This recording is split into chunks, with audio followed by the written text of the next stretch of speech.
Saludo querido licenciado, en este caso nuestro grupo le va a hablar sobre la novela Aura del autor Carlos Fuentes. Nuestro grupo está conformado por las alumnas Carla Michelle García, Joana Carolina Marroquín y mi persona Cecilia Lisbeth Flores Pacheco. Bueno, para iniciar les voy a tocar el primer punto, que es el nivel inmanente. Y este está conformado por diferentes puntos. En el primer punto hablaremos de cuál es el asunto de la obra. Bueno, el asunto de la obra Aura se trata de una novela breve que cuenta la historia de Felipe Montero, un joven historiador que es contratado por doña Consuelo, viuda del general Llorente, para que ordene y termine de redactar las memorias de su difunto marido. La condición es que deberá vivir en su casa, un lugar misterioso que pertenece a las tinieblas, para evitar el recuerdo del general. A lo largo de esa trama, Felipe conoce a Aura, una imaginante mujer que es sobrina de doña Consuelo, la cual está ahí para ayudarle a las labores domésticas a la señora. A lo largo de la historia, Felipe piensa que Aura es una prisionera de su propia tía, pero en este caso, al pasar de la historia, se da cuenta que la independencia de Aura sobre Consuelo va más allá de lo imaginable. Como punto 2 les voy a tocar de cómo es el narrador dentro de la historia o fuera de ella o de otro tipo. En este caso, nuestro narrador está en segunda persona de singular. La voz como tal se dirige al personaje principal, que en este caso es Felipe Montero, dando la impresión de que está dirigida a él, de que conduce a lo largo de la historia. Como punto 3, vamos a seguir hablando cómo son los personajes protagonistas, antagonistas y secundarios. Vamos a tocar solo 3 personajes. En este caso, el primer personaje es el personaje principal, Felipe Montero. Es el personaje que lleva a lo largo de la historia. Es un joven historiador y profesor auxiliar con conocimientos de habla francesa. El segundo personaje es Consuelo Llorente, como lo mencioné anteriormente, es la señora viejita, como le queramos imaginar, viuda del general Llorente, militar mexicano que al morir dejó sus memorias inclusas.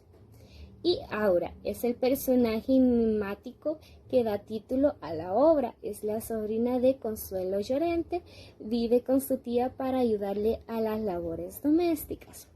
En el punto 4, identifique elementos narratológicos, indicios, catalaxis, secuencias y acciones o conflictos. Bueno, hemos tocado diferentes puntos. El primer punto es la estructura del tiempo.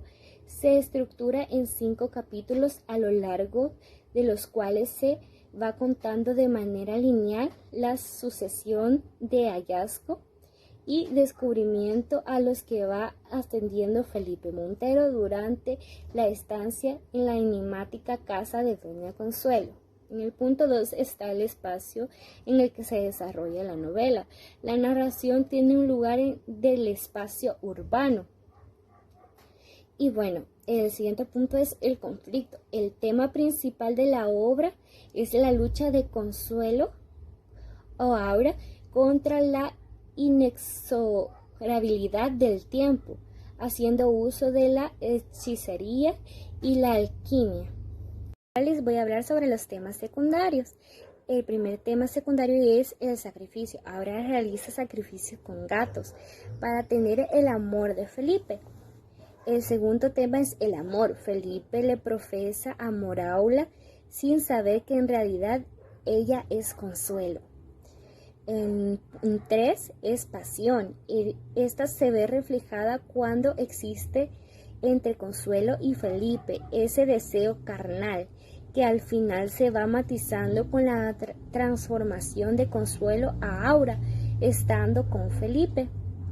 El tercer tema es la religión. Esto va por medio del altar que tiene Consuelo en su cuarto. El cuarto tema es el ambiente. Entre las características de la novela gótica y se encuentra su desarrollo fundamentalmente desde fines del siglo XX hasta la actualidad. Y el tiempo. En este texto el tiempo es pasado y presente. Bueno, mi compañera les va a seguir hablando más sobre esta interesante novela, así que muchas gracias por su atención y proseguimos. ¿Cómo son los recursos discursivos utilizados? Narración. Esta se usa en toda la obra. Es una narración diferente, ya que el narrador te narra los sucesos como si estuvieras aconsejándote o fueras tú el siguiente en ir a la casa y te dice lo que le pasó, pues lo mismo te puede pasar a ti. Descripción. Esta obra hace uso de la descripción para darnos a entender todo lo que vivía, lo que veía en esta casa. También describía lo que sentía por Aura. Dialogal. El uso de los diálogos es muy amplio, aunque cuesta a veces un poco de trabajo entender quién dice cada cosa. Los diálogos hacen que entiendas de mejor manera la historia, pues simplemente narrarla deja muchas incógnitas y a su vez, permite imaginar en qué tono y cómo lo dijeron. Monólogo interior. Este recurso es frecuentemente usado más por el protagonista de la historia que al sentirse confundido por lo que sucede en esa sombría casa, frecuentemente se pregunta cosas o saca deducciones de lo que cree que sucede. Él habla consigo mismo en su mente. Es un pensamiento que tiene el personaje principal, pero nosotros nos enteramos de lo que pensó. El lenguaje figurado. El lenguaje que utiliza es de tipo semántico, es sencillo pero vulgar, es descriptivo, metafórico pero tradicional. A mi parecer no adolece de ningún tipo de vicio literario, aunque algunos mencionan que adolece de un tipo de vicio literario porque utiliza algunos recursos tales como las metáforas. Vocabulario. Es culto y literario donde se destacan los fragmentos en francés que le da verosimilitud a la obra, ya que los escritos del general fueron hechos en ese idioma. La historia. Fuentes recrea el carácter fantasmático de la experiencia amorosa que vincula con el proceso melancólico que resulta de la pérdida a través de la muerte del objeto de amor, el cual culmina en el fantasma del deseo que encarna el personaje que da nombre a la novela y que desempeña una función mediadora, pues une a los amantes desafiando el tiempo y la condición de su propia mortalidad. Ahora, del escritor mexicano Carlos Fuentes, contiene elementos de dos géneros literarios, el realismo mágico y la literatura fantástica, y que estos se manifiestan de forma paralela en el relato. Con respecto a la literatura fantástica, sí se logra despertar el latido sobrecogedor del que hablaba Julio Cortázar y sembrar la duda sobre la procedencia de lo ajeno, es decir, ahora, introduciendo al lector en la mente de Felipe Montero y alimentándolo con sus vacilaciones, la oscuridad de la casa, la confusión en los sueños, la consonancia entre Aura y Consuelo son ejemplos de cómo se incorpora la esencia fantástica en la narración. Estos son rasgos los que el lector en su travesía como el joven huésped de la casa percibe casi sensorialmente y le producen una reacción de perplejidad e indecisión que disminuye la comprensión del relato y despierta el sentimiento de lo fantástico. El realismo mágico, por su parte, se presenta en la temática de la obra y las ideas expuestas por Fuentes.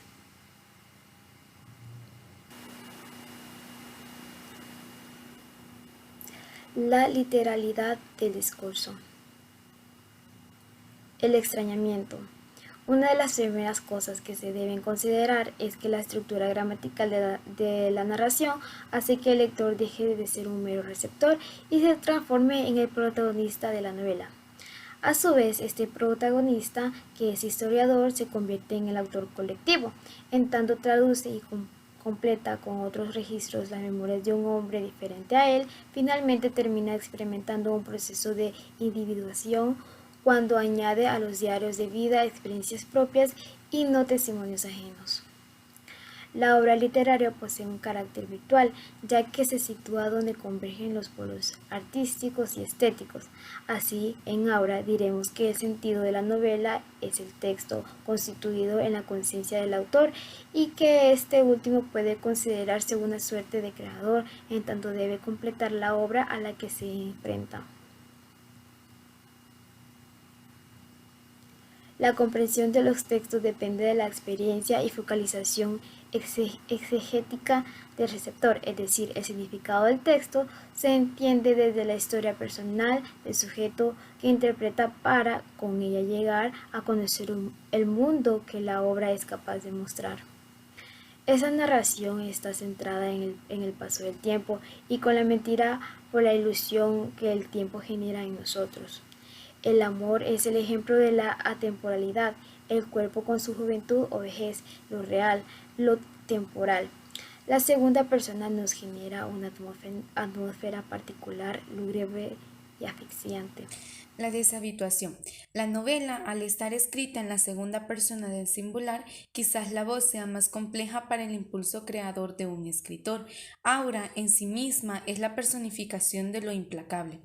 Ronda la memoria fantasmal de toda Latinoamérica, el ambiente enclaustrado en las viejas casonas mexicanas, la lobreguez que circula en cada personaje cuando recorren las paredes en ruinas, la escasa luz que por momentos aparece ahogar precisamente el aura de Carlos Fuentes. En una alegoría sugerente nos recuerda su significado, el suave viento, la brisa construida, que por instantes lo es.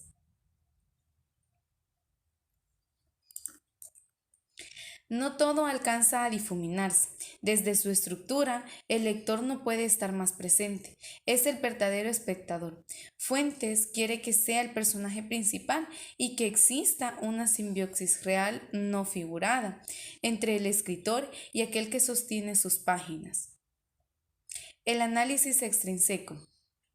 Como primer punto, la identificación y contextualización del autor. Carlos Fuentes nació en 1928, un narrador y ensayista mexicano, uno de los más importantes de la historia literaria de su país. Figura fundamental del llamado boom de la novela hispanoamericana en el año 60. En esta década participó en publicaciones literarias, también fundó una revista mexicana. A lo largo de su vida ejerció la docencia y se desempeñó también como diplomático. Impartió conferencias, colaboró en numerosas publicaciones y junto a la narrativa también cultivó el ensayo, el teatro y el guión cinematográfico. Algunos de sus ensayos fueron recopilados en libros como La nueva novela hispanoamericana en 1969. Carlos Fuentes tuvo una vida de escritor muy prolífica. Escribió 23 novelas, además de cuentos, ensayos, piezas dramáticas, entrevistas, argumentos y hasta libretos de ópera. Fue uno de los escritores de mayor relevancia de la historia de la literatura mexicana. Entre algunos de sus títulos novelísticos resaltan Aura, La muerte de Artemio Cruz y Cambio de piel y Terra Nostra. Carlos Fuentes falleció en la Ciudad de México el 15 de mayo del 2012 a los 83 años. En ese mismo año, el Consejo Nacional para la Cultura y las Artes de México creó el Premio Internacional Carlos Fuentes a la creación literaria en el idioma español. ¿Cómo se ubica la obra del autor entre sus otras obras? Carlos Asbal, un funcionario de México, mencionó que la novela era de literatura impropia para la juventud, tachándola de obscena y sucia. Esto se debió a que, al parecer, en su colegio de la hija, que era un colegio de religiosas, la maestra sugirió leer este libro y generando así una gran polémica. La novela toca un erotismo subliminal, pero en ningún momento sucio. Esto es literatura. Sin embargo, es muy recomendable por su belleza, su estilo, para demostrar que el arte donde el horror engendra la hermosura.